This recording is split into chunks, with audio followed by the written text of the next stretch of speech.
नमस्कार, आप देख रहे हैं इंडिया न्यूज। मैं हूं Ashish Singh. India news covid OPD में आपका स्वागत है। हिंदुस्तान में कोरोना की मार आम इंसान पर इतनी तगड़ी है कि जिंदगी पटरी से ही उतर गई है।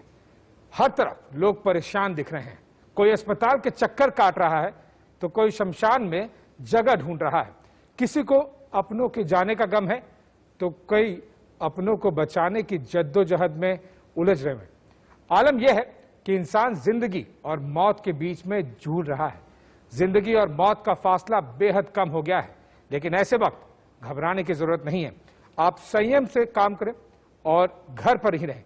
इंडिया न्यूज ने आपको हर तरह से मदद करने के लिए तैयार है और इंडिया न्यूज की ओपीडी लगातार जारी है। आप डॉक्टरों के पैनल से अपने सवाल पूछ सकते हैं। आपके लिए हमारी फोन लाइंस खुली हुई है। इसके साथ फेसबुक और ट्विटर हैंडल पर भी अपनी समस्या आप हमें भेज सकते हैं। देश में कोरोना की दूसरी लहर बरपा रही है, कहर बरपा हुआ है और मौतों का सिलसिला थमने का नाम नहीं ले रहा है।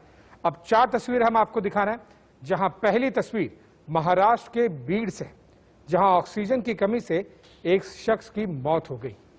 वहीं दूसरी तस्वीर उत्तर प्रदेश के सिद्धार्थनगर से, जहां ऑक्सीजन की कमी के बाद एक अस्पताल में 4 लोगों ने दम तोड़ दिया। वहीं यूपी के गाजीपुर में एक शख्स को ऑक्सीजन के लिए फरियाद करते हुए देखा गया, जिसके बाद खुद डीएम ने उसके लिए ऑक्सीजन का इंतजाम कराया। वहीं आखिरी तस्वीर बेहद ही शर्मसार करने वाली है, जहां एक बेहोश महिला को कोरोना पीड़ित समझकर जेसीबी में डालकर अस्पताल ले जाया गया, जहां उसकी मौत हो गई। ये सभी तस्वीरें दिल को झकझोर देने वाली हैं और शर्मसार करने वाली भी। ये तस्वीरें सोचने को मजबूर करती है कि आखिर ये कहां से कहां आ गए हम।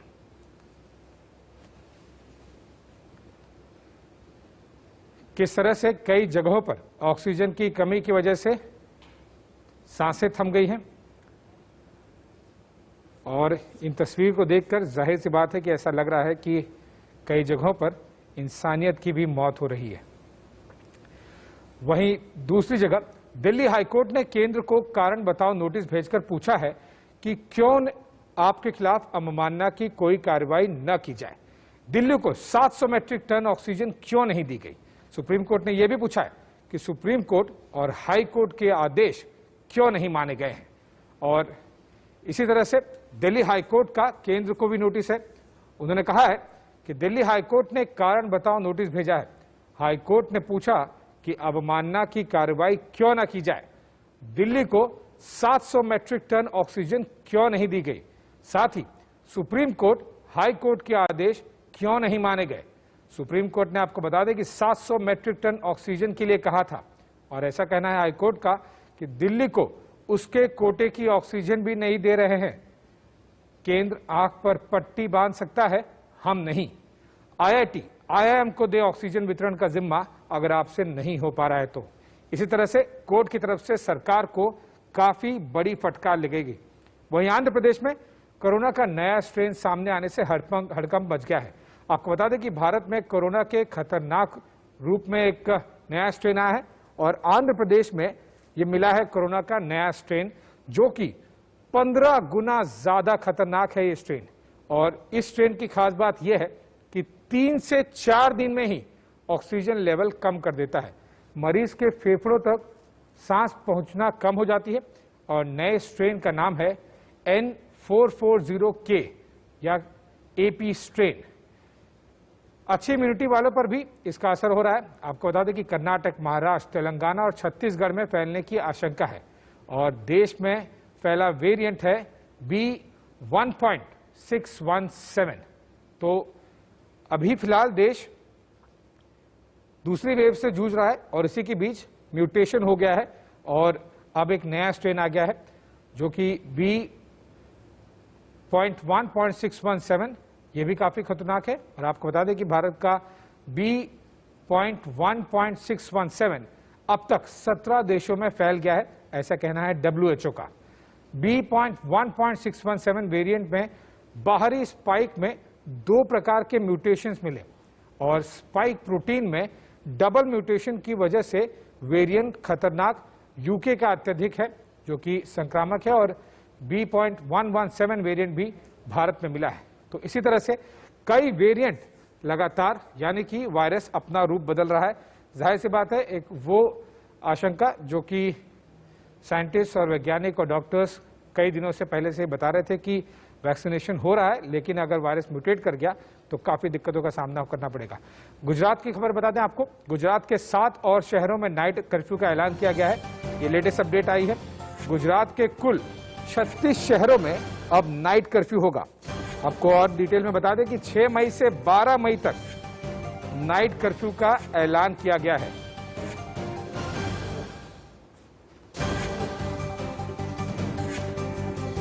और गुजरात के बाद अब महाराष्ट्र से भी एक और लेटेस्ट अपडेट आ रही है। महाराष्ट्र में कोरोना के 51,880 नए मामले सामने आए हैं और बीते 24 घंटे में 891 लोगों की कोरोना से मौत हो गई है। वहीं अगर मुंबई की बात करें, देश की आर्थिक राजधानी मुंबई में कोरोना के 2,554 नए मामले सामने आए हैं और मुंबई में ही अकेले बीते 24 घंटों में 62 लोगों की मौत हो गई है कोरोना से। थर्ड वेव एंटीसिपेट हम कर रहे हैं कि जुलाई अगस्त के दरमियान या सितंबर के दरमियान थर्ड वेव भी आ सकती है, ऐसा केंद्र शासन ने भी राज्य शासन के वीसी में कहा है। लेकिन अभी इसकी जो प्रिपेयर्डनेस है वो करना बहुत ज़रूरी है। आज तो मैं ये कहना चाहूँगा कि ज़रूर आज स्थिति 12 जिलों में काफ़ी सुधार हुई है, काफ़ी संख्या कम हुई है 12 जिलों में। ये केंद्र शासन ने भी मान्य किया है। जो आज लॉकडाउन है या जो भी ब्रेक द चेन की जो मुहिम हमारी चल रही है, उसमें और स्ट्रिक्टली किस तरह से हम काम कर सकते हैं, वो काम करने की भी आज के टाइम की ज़रूरत है, मांग है, और हम उसमें भी बहुत सख्ती से ज़रूर पेश आने वाले हैं। तो चलिए, इंडिया न्यूज कोविड ओपीडी में हमारे साथ में 2 एक्सपर्ट डॉक्टर जुड़ गए हैं। डॉक्टर ईश्वर गिलाड़ा जो कि हेल्थ एक्सपर्ट है और साथ ही डॉक्टर रवि मलिक भी हमारे साथ में जुड़ गए हैं, जाने माने चेहरे हैं। इससे पहले कि हम डॉक्टर रवि मलिक के पास में जाएंगे, सबसे पहले डॉक्टर ईश्वर गिलाड़ा से बात कर लेते हैं। डॉक्टर गिलाड़ा, अब ये एक नया स्ट्रेन सामने आ रहा है और ये 15 गुना ज्यादा खतरनाक बताया जा रहा है, AP strain, Andhra Pradesh strain के नाम से। अब इसे किस तरह से टैकल किया जाए? और दूसरा, हमने कई अंतर्राष्ट्रीय और पश्चिमी हेल्थ एजेंसीज जो हैं उन्होंने ये कहा है कि रियल टाइम ट्रैकिंग जरूरी है। जो वेरिएंट्स हो रहे हैं, वायरस अपना रूप बदल रहा है, उसमें भारत कितना सक्षम है रियल टाइम ट्रैकिंग वेरिएंट्स को लेकर? डॉक्टर गिलाड़ा, वेरिएंट्स का जो जांच होती है या टेस्ट होते हैं, वो एक जांच के लिए 10 से 12 हज़ार रुपये खर्चा आता है और ये बहुत ही कम जगह होती है। तो ये सीसीएमबी एक हैदराबाद में है, national institute of virology Pune में है, एक गाजियाबाद में इंस्टीट्यूट है। ये 3-4 जगह होती है। दूसरी बात यह है कि हम सबसे पहले हमारा वक्त बहुत बर्बाद किया हमने कि एक यूके का वेरिएंट आ रहा है, यूके का वेरिएंट, हम लोग अपने वेरिएंट को देखने के लिए तैयार नहीं। उसके बाद अपने महाराष्ट्र के 2 वेरिएंट आए, वो है 484E484Q और E452R। के बाद अगर नया वेरिएंट आया है इससे है, और ये वेरिएंट 15 गुना 10 गुना ज्यादा सक्षम। तो लास्ट ईयर के वेरिएंट से जो पहले आए हुए वेरिएंट है, जिसको तो 3.1.6 वो 2 गुना ज्यादा केसेस देते थे। ओके, 2 गुना ज्यादा केसेस का मतलब सिर्फ 2 गुना नहीं होते, तो 10 दिन 2 गुना केसेस, यानी 10 दिन में आरओ बोल सकता है, एक इन्फेक्टेड इंसान उसके इन्फेक्टिविटी के 10 दिन के पीरियड में पहले एक इन्फेक्ट करता था और महीने पहले 2 को इन्फेक्ट करना चालू। जब 2 को इन्फेक्ट करता है तो 10 दिन के बाद में 2 के 4 बनते हैं, उसके 10 दिन बाद में 4 के 8 बनते हैं। इसका मतलब 1 महीने के अंदर एक इंसान से 8 इंसान तक इन्फेक्शन जाता है एवरेज। और यही हमें देखने को मिला, इससे भी कहीं ज्यादा देखने को मिला। जैसे बिहार में 5 को जितने केसेस थे, 44 केसेस थे, आज बिहार में 313 गुना केसेस बढ़ गए। 313 टाइम्स दुनिया में कहीं नहीं हुआ है। वैसे ही यूपी में भी 1-250 टाइम्स केसेस बढ़े हैं। यहाँ पे इलेक्शन होके गए हैं, वहां पे केसेस बढ़े हैं, जहाँ कुंभ मेला होके वहां केसेस बढ़े। प्रॉब्लम है कि जो वेरिएंट मिला है, ये महाराष्ट्र, छत्तीसगढ़, आंध्र प्रदेश और मध्य प्रदेश, ये 4 राज्यों से 8% लोगों में ये 5 से लोगों में ये वेरिएंट। अगर 9% वेरिएंट के अंदर इतना बढ़ रहा है, अगर वो 100% को भी यही वेरिएंट आया, कितना बढ़ेगा? तो बेसिकली हमें लोगों को क्या बताना है कि वेरिएंट कोई भी आए, आप जो मास्क लगाते हैं, वेरिएंट से आप मास्क से बच सकते हैं। लोग क्या चाहते हैं कि दुनिया बंद हो जाए, अपना जवान अपना मुंह बंद नहीं करेंगे। और इसीलिए ये प्रॉब्लम हमें देखने को मिल रहा है कि रोज दिन दुगना रात चौगुना ये वायरस बढ़ते जा रहा है। जी बिल्कुल। और जैसे डॉक्टर गिलाड़ा बता रहे थे कि देखिए कोई वैक्सीन किसी वेरिएंट पे काम करेगी या नहीं करेगी ये तो आगे की बात है, लेकिन prevention is better than cure. Mask पहन के रखिए, और अब इस समय तो ये एडवाइस किया जा रहा है कि डबल मास्क पहनिए, और वही आपको सबसे बेहतरीन तरीके से कोई भी वेरिएंट हो वो बचा सकता है। डॉक्टर रवि मलिक, आपके पास आना चाहूंगा। जिस तरह से हमने देखा है कि लगातार राज्य सरकारों की तरफ से और केंद्र सरकार की तरफ से भी ये संकेत आने शुरू हो गए हैं कि जो पीक हो रहा था वेव वो प्लेटू हो रहा है। कुछ थोड़े बहुत पिछले 3 दिनों में हल्के हल्के नंबर्स कम होने शुरू हुए थे। क्या ये काफी ज्यादा जल्दबाजी दिख रही है आपको कि नहीं, ये 3 दिनों में क्या हम इस तरह के संकेत दे सकते हैं, या इसे हफ्ता 10 दिन मॉनिटर करने की जरूरत है? देखिए, इसको मॉनिटर करने की जरूरत है। सबसे बड़ी बात बताऊंगा कि जो भी आंकड़े आ रहे हैं वो आ रहे हैं कि हमने कितने पेशेंट्स को टेस्ट किया है। अगर हमारी टेस्टिंग थोड़ी कम रहेगी तो आंकड़े कम हो जाएंगे, अगर हमारी टेस्टिंग थोड़ी बढ़ेगी तो आंकड़े बढ़ जाएंगे। और ये जो आंकड़े आ रहे हैं it is tip of the iceberg. इसके नीचे बहुत सारे ऐसे लोग हैं जो कि एसिम्प्टोमेटिक हैं, जो किसी वजह से टेस्ट नहीं करा पा रहे हैं, दूर दराज के इलाकों में हैं। बहुत सारे ऐसे कोविड के पेशेंट्स हैं जो कि इस डाटा में नहीं आ रहे हैं। तो मैं नहीं समझता जब तक कि हम इसको अच्छे से ऑब्जर्व ना कर लें आने वाले हफ्ता 10 दिन, तो ये आंकड़ों के बारे में कह पाना बड़ा मुश्किल है कि ये आंकड़े वाकई कम हो रहे हैं या ये कमी जो हमें दिख रही है वो शायद उतनी कमी नहीं है। तो एक तो बड़ी इंपॉर्टेंट चीज़ है। दूसरी चीज़ ये है कि वैसे जब भी इस तरह की वेव्स आती हैं, ये आती तो एकदम से हैं लेकिन जाती भी एकदम से हैं। तो मेरे ख्याल से समय आ गया है और ज़्यादा से ज़्यादा हफ्ता 10 दिन में हम पीक अचीव कर जाएंगे और उसके बाद ढलान आ जाएगी जो कि आने वाले महीना चलेगी। लेकिन आप एक चीज़ समझ के चलिए कि सामान्य स्थिति होने में हमें कम से कम 1.5 महीना लगेगा। अगर अभी से भी आंकड़े कम होने शुरू हो जाते हैं तो आंकड़ों को बिल्कुल सामान्य स्थिति में आने में हमें 1.5 महीना लगेगा। तो ये इतना आसान कम नहीं है, धीरे धीरे जाएगी वेव। मेरी वरी इस दूसरी वेव की इतनी नहीं है, मेरी वरी तीसरी वेव की है। क्योंकि ये पैंडेमिक वेव में आते रहेंगे जब तक हमारी हर्ड इम्यूनिटी बढ़ती नहीं है। अब अगर हम यूएसए की बात करें तो उन्होंने अपनी हर्ड इम्यूनिटी 70% के करीब कर ली है, तो उनके अंदर थर्ड वेव शायद ना आए, और अगर आए भी तो उसका प्रकोप काफ़ी कम रहे। हमारे इधर क्योंकि पॉपुलेशन बहुत ज़्यादा है और अभी वैक्सीन ज़्यादा लोगों को नहीं लगी है, तो यहाँ पर थर्ड वेव का भी खतरा सिर के ऊपर डेफिनेटली मंडरा रहा है। तो हमारे को ये खास ध्यान रखना है। जहाँ तक वेरिएंट्स का तल्लक है, डेफिनेटली ये वायरस चालाकी करते रहते हैं, अपने वेरिएंट्स लाते रहते हैं और आने वाले टाइम में और एग्रेसिव हो जाते हैं। तो इन वेरिएंट्स की डेफिनेटली एक वरी बनी हुई है कि कोई ऐसे वेरिएंट्स ना आए जो इलाज से बिल्कुल कंट्रोल में ना आए या जो हमारी वैक्सीनेशन से कंट्रोल में ना रहे। तो हमारे एपिडेमियोलॉजिस्ट को इन वेरिएंट्स के ऊपर भी नज़र रखनी बड़ी ज़रूरी है कि कहीं कोई इस तरह की चीज़ ना हो। डॉक्टर मलिक, आपने क्योंकि कहा कि अमेरिका में 70% तक का हर्ड इम्यूनिटी के पास पहुंच गए हैं, हम तो अभी 25% के पास में भी नहीं है, अब तो काफ़ी दूर हैं हम। ये हर्ड इम्यूनिटी को लेकर क्या वैक्सीनेशन से ही इस तरह की हर्ड इम्यूनिटी पाई जा सकती है, या फिर अगर कोरोना काफ़ी जगहों पर हमारे गांव टियर 2 टियर 3 सिटीज़ में और गाँव में फैल जाए तो वहाँ पर भी कई लोगों को हो रिकवर हो, कई लोगों को असिम्प्टोमेटिक होकर निकले, क्या ये एक नॉन वैक्सीनेटेड हर्ड इम्यूनिटी वाली स्पेसिफिकेशन है या फिर नहीं, वो वैक्सीनेशन से ही हर्ड इम्यूनिटी आएगी? होने से हर्ड इम्यूनिटी आती है, एक के इन्फेक्शन से जो एंटीबॉडी तैयार करते हैं, और हर्ड इम्यूनिटी आती है वैक्सीन से। आज जिस ढंग से वायरस है, ऐसा लगता है जो खुद इन्फेक्शन से भी हर्ड इम्यूनिटी आ रही हो कि महाराष्ट्र में कोई भी फैमिली देखते हैं, हर फैमिली में आधे लोग इन्फेक्ट हो गए। तो लगभग 40-50% एंटीबॉडी पॉजिटिव आ रहे हैं हमारे क्लिनिक में भी, 50% से ज्यादा, 55% से ज्यादा। और थोड़ा अगर वैक्सीन का उसमें साथ मिलता है तो हम लोग 70% तक पहुंच जाएंगे। लेकिन जैसा डॉक्टर वीर ने कहा कि ये, और आप भी बता कि 3 दिन में तो इन्फेक्शन कम आए, ये हम कमी में न रहे क्योंकि ये 3 दिन में टेस्टिंग कम हुआ है। वीकेंड में हमेशा टेस्टिंग कम होता है और हर मंडे को ट्यूसडे को अपने को लगता है कि बहुत अच्छा हो गया, नंबर कम हो गए। तो ये जो नंबर कम होते हैं इसके 2 कारण होते हैं, एक तो वीकेंड में टेस्टिंग कम होती है और दूसरा टेस्ट कौन से कर रहे हैं। अगर आप एंटीजन टेस्ट कर रहे हैं फॉल्स नेगेटिव बहुत ज्यादा है, 50-60% फॉल्स नेगेटिव है जी। और अगर आरटीपीसीआर कर रहे हैं तो 30% फॉल्स नेगेटिव है। तो अगर आप एक जो अनुमान लगाना चाहिए करना चाहिए वो है कि कितने % लोगों में पॉजिटिव आ रहा है। तो भारत में एक हफ्ते पहले 21% में पॉजिटिव आ रहा था नेशनली और आज भी 21% में आ रहा है। इसका मतलब कोई कम नहीं हुआ है, हम गलत फहमी में नहीं रहे, सिर्फ महाराष्ट्र में कम हो रहा है।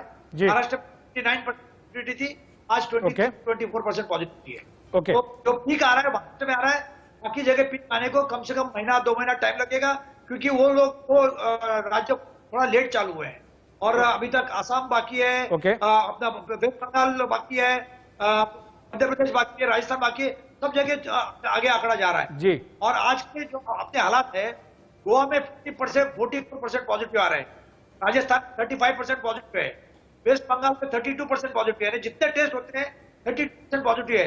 तो आप टेस्टिंग कम करेंगे बोलेंगे हमारा आंकड़ा कम है, ये गलत। ओके डॉक्टर रवि मलिक, मुझे एक ब्रेक में जाना है, लेकिन उससे पहले 1 मिनट में मैं आपसे जानना चाहूंगा कि वैक्सीनेशन की ऑन ग्राउंड सिचुएशन क्या है, क्योंकि आपका खुद का भी हॉस्पिटल है, आप वहां पे वैक्सीनेशन भी करा रहे हैं। क्या डिमांड सप्लाई का गैप ठीक होता हुआ नजर आ रहा है डॉक्टर मलिक? और देखिए, अब इस वक्त जो 18 से 45 साल के लोग हैं वो 59 करोड़ हैं, यानी कि 590 मिलियन लोग हैं जिनके लिए कि हमने वैक्सीन खोल दी है। और मेरे ख्याल से अभी इतनी ज्यादा वैक्सीन का हमारे पास में अरेंजमेंट है नहीं, और हर व्यक्ति चाहता है कि मुझे अभी वैक्सीन लगे। तो ये डेफिनेटली शुरुआत में इसके अंदर थोड़ी हिकअप्स आएंगी, थोड़ी परेशानियां आएंगी, क्योंकि मैंने अपना वैक्सीनेशन सेंटर चला के ये देखा है कि अब लोगों के अंदर बहुत ज्यादा हजूम उठ रहा है, बहुत सारे लोग आ रहे हैं कि हमें वैक्सीनेशन लगे, क्योंकि उन्हें मालूम है कि वैक्सीनेशन ही एक विकल्प है जिससे कि हम इस बीमारी से बच सकते हैं। पहले लोगों में रिजर्वेशंस थी, कुछ लोग आते थे, कुछ नहीं आते थे, लेकिन अब जो है लोगों के अंदर कोई रिजर्वेशन नहीं है, वैक्सीन लगाने का कोई डर नहीं है। लोगों को पता चल गया कि 15 करोड़ 70 लाख के करीब वैक्सीन लग गई है और किसी में भी कोई सीरियस साइड इफेक्ट नहीं हुआ। तो अब लोगों का हजूम आ रहा है इस वैक्सीनेशन को लगाने के लिए।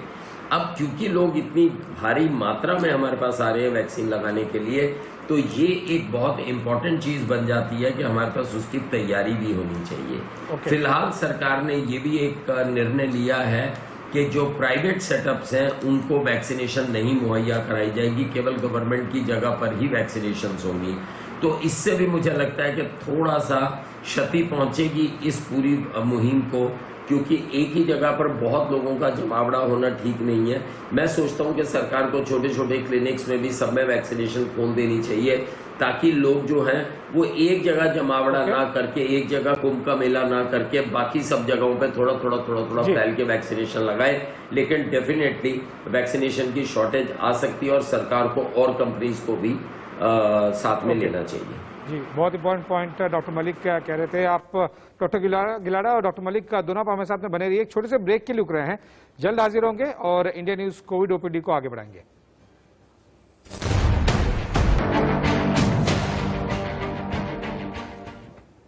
ब्रेक का आपका स्वागत है, आप देख रहे हैं इंडिया न्यूज। मैं हूं आशीष सिंह और इंडिया न्यूज कोविड ओपीडी में सबसे पहले एक बड़ी खबर आ रही है। जम्मू कश्मीर के 4 जिलों में लॉकडाउन बढ़ा दिया गया है। आपको बता दें कि लेटेस्ट अपडेट ये आ रही है कि कोरोना केसों में उछाल के बाद लॉकडाउन को बढ़ाया गया है। ये 4 इलाके हैं, श्रीनगर, बडगाम, बारामूला और जम्मू में लॉकडाउन को बढ़ा दिया गया है।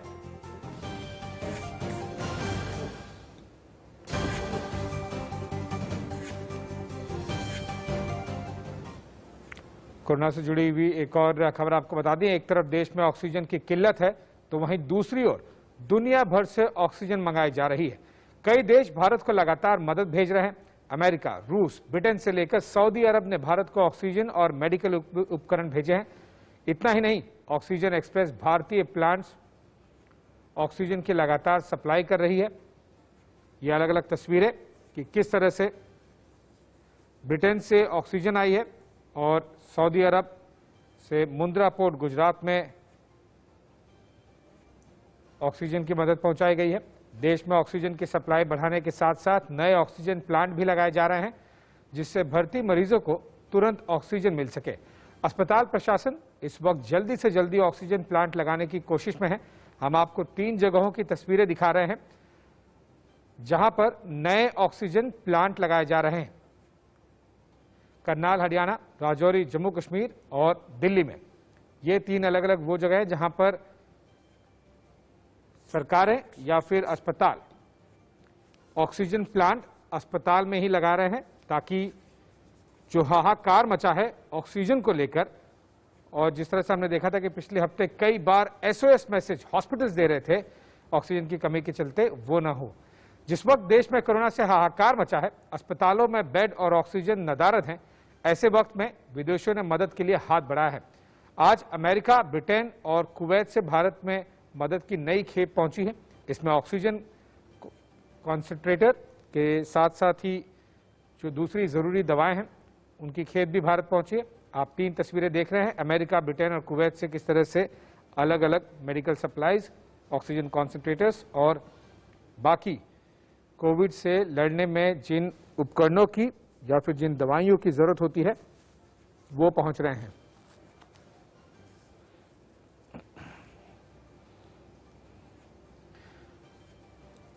तो चलिए अब आपको सीधे इंडिया न्यूज कोविड OPD में ले चलते हैं, जहां पर हमारे साथ में एक्सपर्ट पैनल हैं। डॉक्टर रवि मलिक हमारे साथ में जुड़े हुए हैं, साथ ही हमारे साथ में डॉक्टर गिलाड़ा भी जुड़े हुए हैं। डॉक्टर मलिक, आपसे शुरुआत करना चाहूंगा ब्रेक के बाद में। जिस तरह से हमने देखा है कि अब आंकड़े धीरे धीरे पिछले 3 दिनों में नीचे आए हैं। हमने देखा है कि कई स्टेट्स में, कई राज्यों में और केंद्र शासित प्रदेशों में आंकड़े अभी बढ़ने शुरू हुए हैं। कर्नाटक एक उदाहरण है जहां पर पिछले 48 घंटों में 45-50 हजार के आसपास केस गए हैं। कुछ राज्य हैं जैसे महाराष्ट्र है जहां पर आंकड़े कम हुए हैं। ऐसे में जो रिसोर्सेज हैं उसे लॉजिस्टिकल तौर पर किस तरह से सरकारें मैनेज कर सकती हैं। शुरुआत हुई महाराष्ट्र, केरल, दिल्ली, इन जगहों पर काफी ज्यादा फैले, लेकिन अब दूसरे राज्यों में हमें दिख रहा है, चाहे वो बिहार हो, उत्तर प्रदेश हो, वहां पर भी काफी ज्यादा नंबर्स बढ़ने शुरू हो गए। कर्नाटक है, आंध्र प्रदेश है। ये लॉजिस्टिकल मैनेजमेंट, ऑक्सीजन एक जगह से दूसरी जगह, रेमडेसिविर, साथ ही साथ जो इंफ्रास्ट्रक्चर है वो किस तरह से, क्योंकि अनइवन सा लग रहा है पूरे देश में, किसी राज्य में कमी आ रही है, किसी में बढ़ोतरी हो रही है, कहीं शुरुआत हो रही है, कहीं वेव डाउन जा रहा है।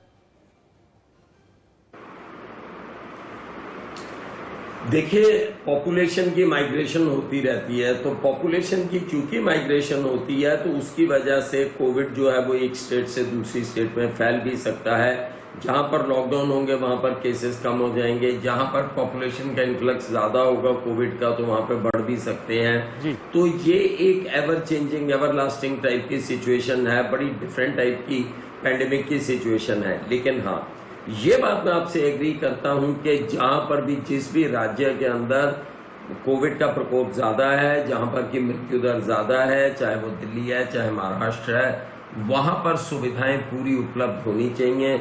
वहां ऑक्सीजन की, मेडिसिन की, बेड्स की और मैन पावर की, इन 4 चीजों की कमी बिल्कुल नहीं होनी चाहिए। स्पेसिफिकली उसके अंदर जो है ऑक्सीजन की कमी तो बिल्कुल नहीं होनी चाहिए, क्योंकि जो ऑक्सीजन की अगर कमी होती है तो उससे तमाम तरह की, ना केवल पेशेंट की मृत्यु होती है लेकिन उसके ऑर्गन्स में भी डैमेज होनी शुरू हो जाती है। तो यहाँ पर मैं ये बताऊंगा कि ये बड़ा इंपॉर्टेंट है कि जहां पर भी अभाव की स्थिति है, चाहे उसमें हमें आर्मी उतारनी पड़े, चाहे कुछ भी करना पड़े, अभाव नहीं रहना चाहिए, नहीं तो मृत्यु दर जो है वो कम नहीं होगा और कोविड फैलता चला जाएगा। डॉक्टर गिलाड़ा, हमने देखा था कि सरकार ने एक नेशनल लॉजिस्टिक्स पॉलिसी लॉन्च की थी पिछले साल, उसको अभी तक पूरी तरह से इंप्लीमेंट किया नहीं गया है, लेकिन कोविड के समय पर उसकी जरूरत सबसे ज्यादा दिखी। लेकिन अभी फिलहाल हमें एज एंड व्हेन रिक्वायर्ड, जब जहां जरूरत है, जितनी जरूरत है उस हिसाब से सरकारें मूव कर रही थी। कुछ केंद्र सरकार के साथ कोऑर्डिनेट कर रही थी, कुछ केंद्र सरकार को कोस रही थी। ऐसे में स्टेट्स का कोऑर्डिनेशन आप किस तरह से देखते हैं? और एनसीआर से ज्यादा बेहतर उदाहरण हो नहीं सकता कि एक छोटे से इलाके में, एनसीआर में हरियाणा भी है, दिल्ली भी है, उत्तर प्रदेश भी है, राजस्थान भी पास में है, लेकिन कोऑर्डिनेशन स्टेट्स के बीच में काफी कम दिखा। ऐसे में जिन स्टेट्स में नंबर ज्यादा बढ़ रहे हैं उनकी मदद क्या वो स्टेट्स कर पा रहे हैं जिनके नंबर्स कम हो रहे हैं, या फिर कोर्ट के इंटरवेंशन का वेट करना पड़ेगा? नहीं, सबसे पहले तो मैं ये क्लैरिफाई करना चाहूंगा कि महाराष्ट्र छोड़ के कहीं केसेस कम नहीं हो रहा है। और आप कोविड मैप ऑफ इंडिया देखेंगे, महाराष्ट्र और छत्तीसगढ़ छोड़ के पूरा इंडिया रेड है, रेड है। अब क्या होता है, बेसिकली हम लोग आंकड़े गलत दिखाते हैं कि हम महाराष्ट्र में इतने केसेस है, केरला में इतने हैं। केरला का पॉपुलेशन महाराष्ट्र से 1 है। आज केरला में 40,000 केस आए हैं, तो अगर 4 गुना कर दो तो 1,60,000 होते हैं महाराष्ट्र के मुकाबले में। तो महाराष्ट्र के 52,000 है, इसलिए हम खाली आंकड़ों से नहीं आ सकते, हमें पर मिलियन पॉपुलेशन कैसे से जाना चाहिए। दूसरी बात यह है कि अभी फिलहाल ऐसे नहीं है कि यहाँ से वहां शिफ्ट कर दो। महाराष्ट्र के अभी 8-15 दिन टाइम लगेगा कि एक लेवल पे आने को। अभी बेड मिलना हुए, अभी तो ऑक्सीजन का प्रभाव अच्छा होता है, और फिर भी कुछ जिलों में, जैसे मराठवाड़ा के कुछ जिलों में, अहमदनगर में ऑक्सीजन अभी भी नहीं मिल रहा है। तो हालात सब जगह ऐसे ही है। तो क्या करना है, बेसिकली हर जगह अपनी अपनी फैसिलिटी क्रिएट करना है। आपने कार्यक्रम की शुरुआत में ये बात कही थी कि हम कहाँ जा रहे हैं, कहाँ पहुंच गए। हम एक तरफ पे जाने की तैयारी कर रहे हैं, आज ऑक्सीजन की वजह से पेशेंट लोग मर रहे हैं और देखते देखते डॉक्टर। तो इससे बुरी हालत कोई नहीं हो सकती है। अब ये बुरी हालत के पीछे सिर्फ हम इंसानों को दोष नहीं दे सकते, वायरस उतना ही दोषी है। लेकिन हमें कुछ अंदेशा मिल गया था, हम 1 महीने से 2 महीने से बोल रहे थे कि आप सिर्फ महाराष्ट्र के पीछे, तो मैं महाराष्ट्र में बैठा हूँ, बड़ा बुरा लगता था कि सब सिर्फ महाराष्ट्र की बात करते हैं। लेकिन दूसरे जो राज्यों में बढ़ रहा था, वहां को लोग कुछ नहीं कर रहे थे। वहां पे धार्मिक प्रोग्राम चालू थे, इलेक्शन चालू थे, पंचायत इलेक्शन चालू थे, वो कुछ नहीं कर रहे थे। और हर ढंग से वो सुप्रीम बन गए थे कि वहां से वायरस बढ़ते गया बढ़ते गया बढ़ते गया। अब हालत क्या आ गई कि बम्बई दिल्ली को पब्लिसिटी मिलती है, वहां पे कहीं तक पहुंच जाती है, इंटीरियर में, जिलों में, तालुका में, विलेजेस में लोग खाली हमारे हिंदुस्तान में एक अच्छा है कि लोग बोलते हैं भाई हमारी तकदीर खराब थे, मर गए। क्या अगर सब लोग अगर कुछ फाइट करते हैं तो बड़ी बड़ी मुश्किल की हालत खड़े हो जाते हैं। तो आज हमारे पास राज्यों का इंटर स्टेट कोऑर्डिनेशन है, वो तो अच्छा होना ही चाहिए, क्योंकि जब हरियाणा से ऑक्सीजन के टैंकर आते थे और दिल्ली में आने नहीं दिए गए, इससे ज्यादा खतरनाक बात कुछ नहीं हो सकती है। जब दिल्ली में हरियाणा के पेशेंट ट्रीट हो रहे हैं, राजस्थान के पेशेंट ट्रीट हो रहे हैं, और वहां पे सिर्फ ऑक्सीजन भी अगर आने नहीं देंगे आप, मुश्किल होती है।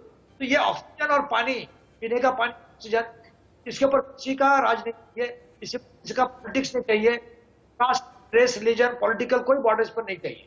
जी डॉक्टर मलिक, क्योंकि आप एक अस्पताल भी चलाते हैं, तो मैं जानना चाहूंगा कि अगर आप हमारे दर्शकों को बता सके कि ग्राउंड सिचुएशन ऑक्सीजन सप्लाई को लेकर क्या है। पिछले हफ्ते हमने एनसीआर में कई अस्पतालों को, कई नामी गिरामी बड़े अस्पतालों को 1 घंटा कुछ मिनट का ऑक्सीजन शॉर्टेज का SOS ट्वीट करके, लेटर करके, फोन करके भेजते हुए देखा था।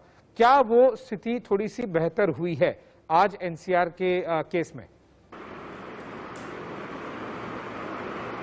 देखिए, 2 चीजें बताना चाहूंगा। स्थिति बेहतर होना एक अलग चीज है और स्थिति में कोई खामी ना होना बहुत इंपॉर्टेंट चीज है। देखिए, ऑक्सीजन की कमी में 1% की भी खामी नहीं होनी चाहिए, क्योंकि अगर उसमें 1% की भी खामी है तो आप समझ सकते हैं काफी सारे, क्योंकि हमारी दिल्ली बहुत बड़ा शहर है, इसके अंदर काफी लोगों को नुकसान हो सकता है। डेफिनेटली स्थिति पहले से थोड़ी बेटर हुई है, ऑक्सीजन की सप्लाई थोड़ी बेटर हुई है, जो आज से हफ्ता पहले की सिचुएशन थी उससे बेटर है, लेकिन अभी स्थिति का और भी बेटर होना जो है बाकी है।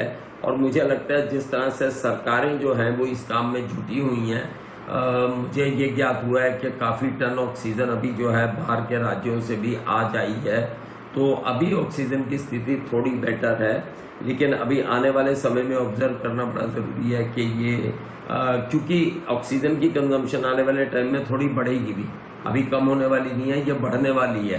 तो अगर थोड़ी सी और बढ़ती है और अगर उसको पूर्ति नहीं होती है तो ये आने वाला वक्त बताएगा कि कितनी है। लेकिन डेफिनेटली आपका प्रश्न ये, उसका मैं उत्तर देना चाहूँगा कि पहले से स्थिति डेफिनेटली थोड़ी बेटर है। डॉक्टर मलिक, कितने दिन तक हम विदेशी सप्लाई, चाहे वो ऑक्सीजन कॉन्सेंट्रेटर्स हो या फिर रेमडेसिविर हो, जो फॉरेन से काफ़ी एड आ रही है पिछले 10-15 दिनों से हम देख रहे हैं, ये लगातार तो नहीं आ सकती, या फिर कुछ और हफ्ते आएगी, 1 बार देंगे, 2 बार देंगे, 5 बार देंगे, लेकिन कोई विदेशी कितना भी बड़ा देश हो वो आपको 2-2, 3-3 महीने थोड़ी ना ऑक्सीजन सप्लाई करते रहेगा रेमडेसिविर।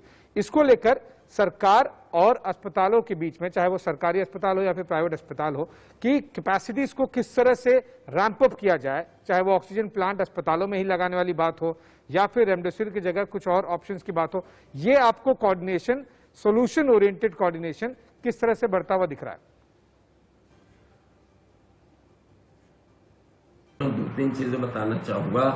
सबसे पहली चीज तो यह है कि कुदरत हमारे को फेवर करेगी। उसका रीजन यह है कि जितने भी पेंडेमिक आते हैं वो वेव आती भी तेजी से और चली भी जाती है। तो सबसे पहले तो वी आर बैंकिंग अपॉन के ये वेव जो है अपनी पीक करके फटाफट से निकल जाए, लोग अपना कोविड अप्रोप्रिएट बिहेवियर लें, ताकि हमें बार बार बाहर के मुल्कों से, आपकी बात ठीक है, बाहर के मुल्क भी 5 दिन दे देंगे, 8 दिन दे देंगे, फिर उनके यहाँ पे भी तो त्रासदी हो सकती है, वो कहाँ से देंगे हमारे को, तो वो पॉसिबल नहीं है। ये तो एक इमरजेंसी मेजर है जिसमें कि 2-3 हफ्ते का हमारे को मदद मिल जाएगी, लेकिन उसके बाद मदद बंद हो जाएगी। दूसरी चीज मैं लोगों से भी अपील करना चाहूंगा, खासकर रेमडेसिविर को देके, कोई भी व्यक्ति रेमडेसिविर नहीं लगाएगा जब तक कि पेशेंट की ऑक्सीजन कम नहीं हो रही और वो एडमिट नहीं है। मैंने देखा है कि लोग बिना बात के, जरूरत नहीं है तो भी रेमडेसिविर लगाए जा रहे हैं, जरूरत नहीं है तो भी एक्सरे करे जा रहे हैं, जरूरत नहीं है तो भी एडमिशन के लिए प्रेशराइज करे जा रहे हैं। ये बिल्कुल हेल्थ इंफ्रास्ट्रक्चर के ऊपर आप जोर नहीं डालिए, आप अपने डॉक्टर की सलाह लीजिए। 90% केसेस में कुछ भी करने की आवश्यकता नहीं है। आप बार बार हेल्थ केयर के ऊपर अगर प्रेशर डालेंगे, लोग 4 बार RT-PCR का टेस्ट करा रहे हैं, ये सब चीजें बड़ी गलत हैं। मैं इसमें क्लियर इंडिकेशंस बताना चाहूंगा। रेमडेसिविर ऑक्सीजन चलेगी तभी मिलेगी, अदरवाइज नहीं। स्टीरॉइड्स जो है वो केवल तभी मिलेंगे जब आपका डॉक्टर आपको कहेगा या तो आपका फीवर बहुत हाई ग्रेड है, उतर नहीं रहा है, या आपकी ऑक्सीजन कम हो रही है, अदरवाइज स्टीरॉइड नहीं मिलेंगे।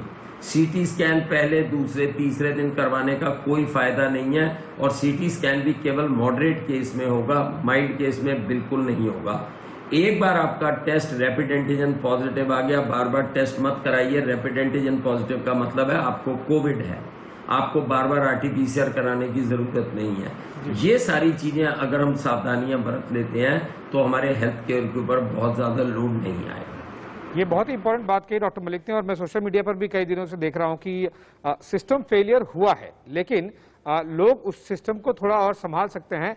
हम पैनिक सिचुएशन में कई बार इस तरह के शॉर्टेजेस हो, चाहे वो ऑक्सीजन हो, रेमडेसिविर हो, उसकी कमी हमें देखने मिल रही है। कई जगह होर्डिंग हो रही है, कई लोग जबरदस्ती अस्पतालों में जाने की कोशिश कर रहे हैं, जिन्हें जरूरत नहीं है उन्हें भी। डॉक्टर गड़ा, मैं आपके पास आना चाहूंगा। एक आखिरी प्रश्न कि किस तरह से अगर आप देख रहे हैं कि महाराष्ट्र में नंबर्स, आंकड़े कुछ कम होते हुए दिखाई दे रहे हैं, लेकिन पॉपुलेशन डेंसिटी वाइज कितना समय लगेगा? क्या हम मई के अंत तक हम बेहतर स्थिति में आ पाएंगे? मैं उस रेफरेंस में आपसे प्रश्न पूछ रहा हूं कि पिछली वेव में हम 1 लाख के आसपास पहुंचे थे, नेशनल फिगर की अगर हम बात करें, नेशनल नंबर्स की बात करें, तब इस तरह के पैनिक और शॉर्टेजेस वाली सिचुएशन नहीं आई थी। हम अब 4 लाख छू के वापस 3.5 लाख के आसपास में आ गए हैं। ये कितना नंबर तक आना आपको लगता है कि आए, जिससे कि ये पैनिक सिचुएशन है, चाहे वो ऑक्सीजन हो, बेड्स हो, वो कंट्रोल में आ जाएगी? क्या वो 1 लाख है, 1.5 लाख, 2 लाख, 3 लाख? डॉक्टर गिलानी, ये सब पे डिपेंड नहीं है। मैं ऐसे करूंगा, एक महाराष्ट्र की बात करें तो महाराष्ट्र पीक पर आ गया है, और मई एंड तक महाराष्ट्र के काफी केसेस कम होते होते 20-25 हजार तक आ जाएंगे, और महाराष्ट्र काफी अच्छे कंफर्टेबल पोजीशन में रहेगा, दूसरे राज्यों को मदद भी कर सकेगा। पूरे देश की बात करते हैं, हम 1 लाख से ऑलरेडी 4 लाख पहुंच चुके हैं। ये ज्यादा से ज्यादा सिर्फ 5 लाख पहुंच सकता है, क्योंकि हमारे जो जांच है पूरे कैपेसिटी 20 लाख है, और 20 लाख भी एक ही बार हुआ, 19 लाख, 19.5 लाख, तो हमें 16 लाख, 17 लाख, 18 लाख टेस्ट होते हैं। तो 20 लाख टेस्ट होते हैं और 25% जाते हैं, तो 5 लाख तक हम लोग पहुंचे, 5 लाख से ज्यादा नहीं पहुंचेंगे, इसलिए आंकड़े पे मत जाइए। दूसरी बात यह है कि जब आपके पास 4 लाख या 5 लाख केस रजिस्टर्ड होते हैं, तो आपके पास 10 गुना ज्यादा केसेस समाज में है। आप जो रजिस्ट्रेशन का नंबर RT-PCR आना चाहिए, उसमें 30% फॉल्स नेगेटिविटी है, जो एंटीजन टेस्ट है 50% फॉल्स नेगेटिविटी है। एक परिवार में 4 पॉजिटिव को सिम्टम आते हैं, जांच होता है, बाकी 3 का जांच करते नहीं है, क्योंकि हम बोलते हैं कि आपको कोविड है, और कई बार असिम्प्टोमेटिक लोग अपने आप को जांच कराएंगे। तो बेसिकली हमारे पास जो नंबर आएंगे वो नंबर से नहीं कैलकुलेट कर सकते। हमें क्या देखना है कि जब भी कोई मरीज है हॉस्पिटल पहुंचता है, उसको बेड मिले, उसको जब वक्त चाहिए तब ऑक्सीजन मिले। दवाइयों के लिए आपने बहुत अच्छा सवाल किया था, दवाइयां कैसे मिले? हमारे यहाँ पे है drug price control order, DPCO। DPCO के अंडर तहत अगर आप रेमडेसिविर ले लो तो उसका जो प्राइस है 3000 से लेकर सीधा 1000 के नीचे आ जाएगा। और हमने कंपल्सरी लाइसेंस दे दिया कि इंडिया के 10-20 कंपनी को आप जितना चाहिए बना सकते हैं, वो रेमडेसिविर है या स्टीरॉइड है या पैरासिटामोल है, किसी चीज की शॉर्टेज नहीं आएगी। ओके, हमारे पास दोनों हथकंडे अपने पास है। एक तो कंपनी लाइसेंस दे जो ये नहीं है तो हमें बाहर के देश से रेमडेसिविर आने का जरूरत नहीं है। हम सिर्फ भारत नहीं बाकी 150 देशों को रेमडेसिविर दे सकते हैं। हमारे देश की कितनी कैपेसिटी है। ओके। तो अभी खाली 5 कंपनी बता रही है, ये वॉलंटरी लाइसेंस पे काम चल रहा है। और ठीक। कंपल्सरी लाइसेंस देने के लिए यही तरीका है जी। कि जब इमरजेंसी आपके यहाँ होती है आप कंपल्सरी लाइसेंस दे सकते हैं। और ठीक। डीपीसीओ के अंदर कई ड्रग आए हुए ऑलरेडी 150-160 ड्रग हैं, जैसे टीबी के ड्रग है, ऐसे कुछ ड्रग है, उसमें आप डीपीसीओ में ड्रग लेके आ सकते जी। हैं। तो उसके वजह से भी कंट्रोल आ सकता है। और जो होर्डिंग कर रहा है उसको कठोर से कठोर सजा मिलना चाहिए, फिर वो कितना भी उसकी पहुंच हो। बिल्कुल बिल्कुल डॉक्टर गिलाड़ा, मल्टी प्रोंग एक्शन की जरूरत है सरकारों के लेवल पर भी, और जो एग्जीक्यूटिव एजेंसीज हैं उन्हें भी बहुत ज्यादा ध्यान देने की जरूरत है, चाहे वो फूड एंड ड्रग हो या फिर पुलिस हो। लेकिन सबसे ज्यादा जरूरी है लोगों की जिम्मेदारी कि वो कोविड अप्रोप्रिएट बिहेवियर करें।